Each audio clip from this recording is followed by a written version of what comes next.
Thanks to all of the nominees for being here. It's good to see you. Mr. Del Toro, I want to start with you. I want to start with China. I've become a broken record in this committee on this subject, but I have been asking just about everybody who's up in front of us, including the Secretary of Defense, Deputy Secretary Hicks, about the fait accompli scenario involving Taiwan with China. I ask about this because China and PACOM is our pacing theater, and the fait accompli scenario in Taiwan is our pacing threat. So let me just ask you what I've asked them, whether or not it is vital that the United States maintain the ability to defeat an attempted Chinese fait accompli takeover invasion of Taiwan. Secretary Austin, Deputy Secretary Hicks, virtually everybody else I've asked this question to has said, yes, it is vital, but I'd like to get your view on this. Do you think it's vital that we maintain the ability to deter and, if necessary, defeat a fait accompli, Chinese fait accompli against Taiwan? Absolutely so, Senator. Very good. And given that, do you think that the Navy ought to prioritize this scenario as it develops operational concepts? Absolutely so, Senator. Great. That's great. I like those answers. Dr. Carlin, I enjoyed speaking with you. I think it's been a couple of months ago now, but I enjoyed our conversation. You said when we spoke that this fait accompli scenario against Taiwan, and I'm quoting you now, has absolutely got to be one of the key scenarios used to shape the 2022 NDS development.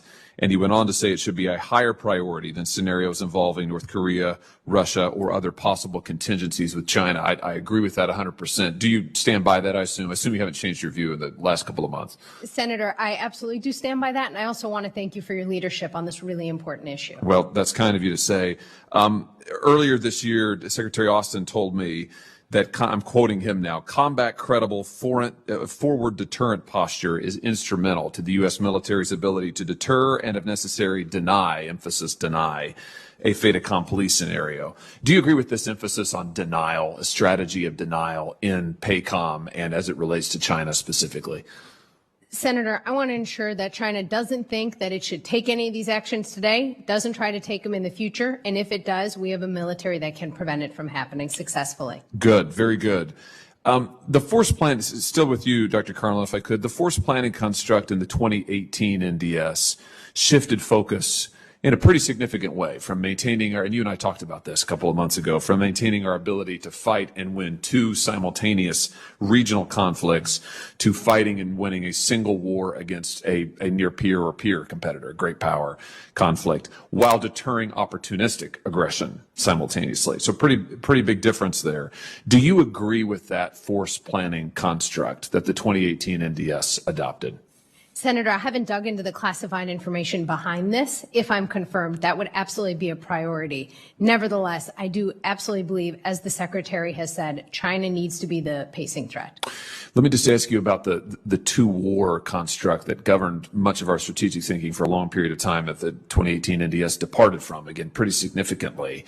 Is it your sense that we should return to a two-war force construct and that ought to govern our thinking, our strategic planning, operational planning going forward? Or do you think that the trajectory that the 2018 NDS set us on is broadly correct? I think, Senator, the U.S. military going forward needs to be prepared across the spectrum of conflict. However, looking at the future security environment and the challenges that we see from strategic competition, it particularly needs to prioritize the challenges that we see from China. Well, I'm glad to hear you say that. I just want to register on the record my own concern about returning to a two-war construct. I think given the unique challenges that we have with great power competition, you've mentioned now China multiple times, which is excellent. I think that the earlier construct that governed our thinking from the 90s forward is outmoded, outdated. It's certainly something that I would oppose if there was a move to return to that. So I look forward to working with you on this if you're confirmed.